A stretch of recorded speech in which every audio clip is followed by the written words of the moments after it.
Ladies and gentlemen, please excuse my voice. I have just come back from a mission and really strained my voice, I think. It is a great honor to present at this very first International Conference on Protection and Accountability in Burma, Myanmar. As you know, I have just completed an 11-day visit to Thailand and Bangladesh. Today's presentation will be based on my visit and the end of mission statement presented on 25 January 2019 in Dhaka, Bangladesh.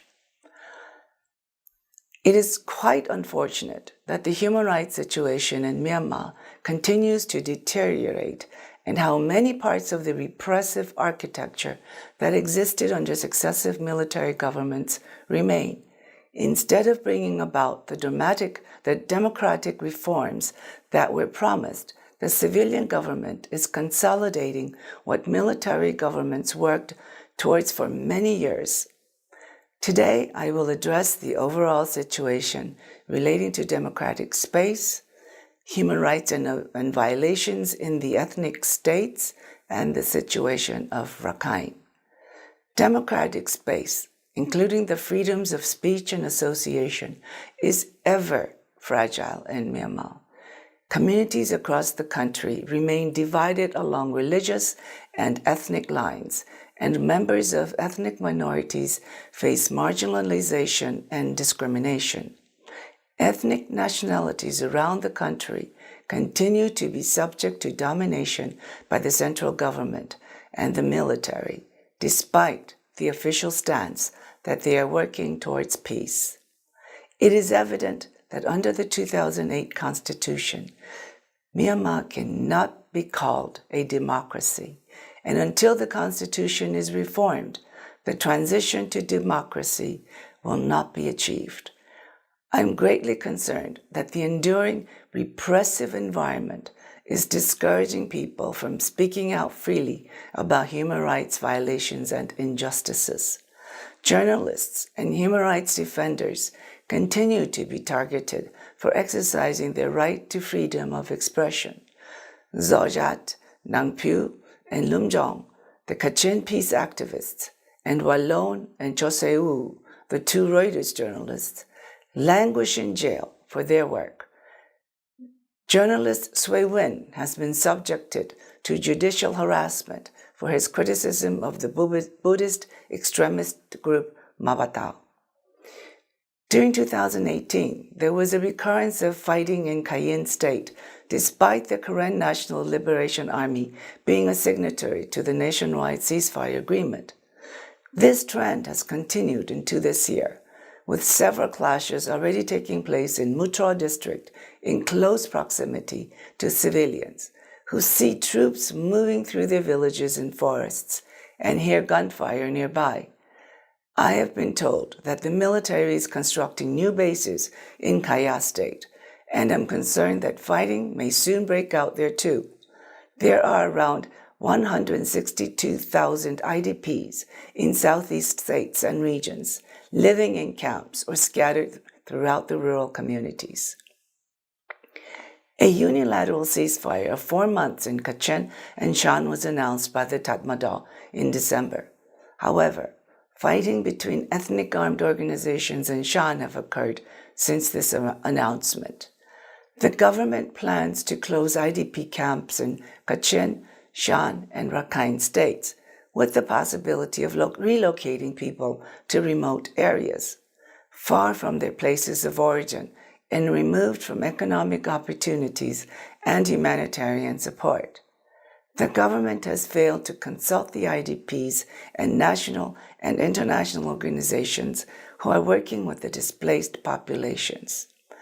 Returns to the IDPs' places of origin are needed, but such plans must be in accord with the international standards of safety, voluntariness, dignity, and sustainability. The recent amendments to the 2012 Vacant, Fallow, and Virgin Lands Management Law are worrying. This law will also permit the government to appropriate land from people who live there on the basis of customary practices. This is commonplace in ethnic areas, including Rakhine, Kachin, Shan, and Cayenne State, where communities have depended on this land for their livelihoods, traditions, and culture for generations.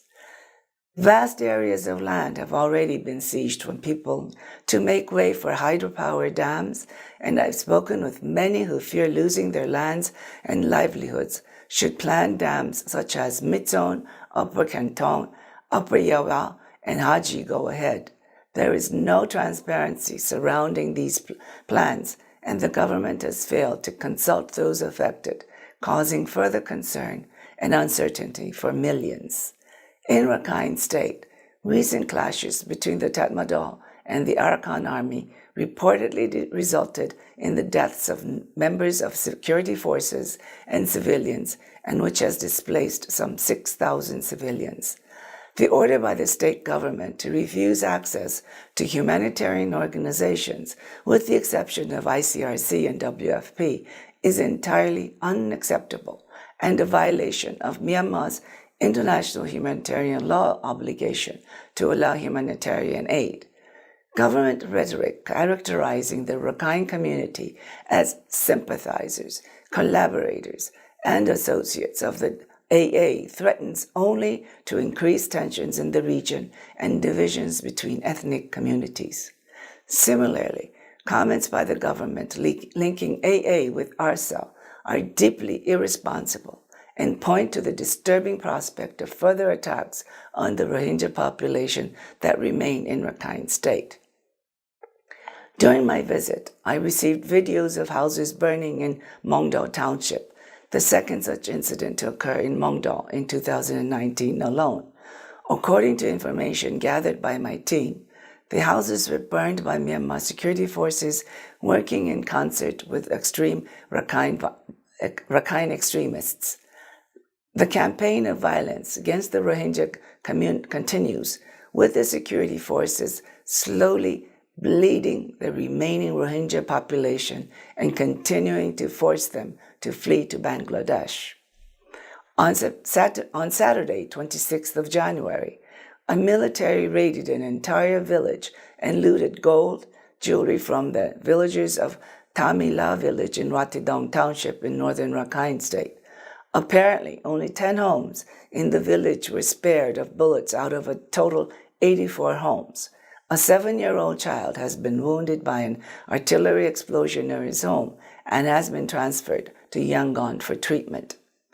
I have to remind you that Ratidong Township is predominantly inhabited by Rakhine Buddhists.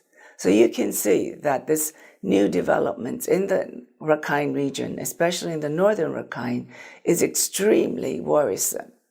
A couple more developments that warrant mentioning are the repatriation of Rohingyas from other countries. The Rohingya issue has definitely gone beyond the borders of Rakhine into the region and globally. Recent developments highlight the internationalization of the Rohingya issue. Saudi Arabia recently deported 13 Rohingya to Bangladesh, where they have been arrested and charged with forging the passports that they used to travel to Saudi Arabia.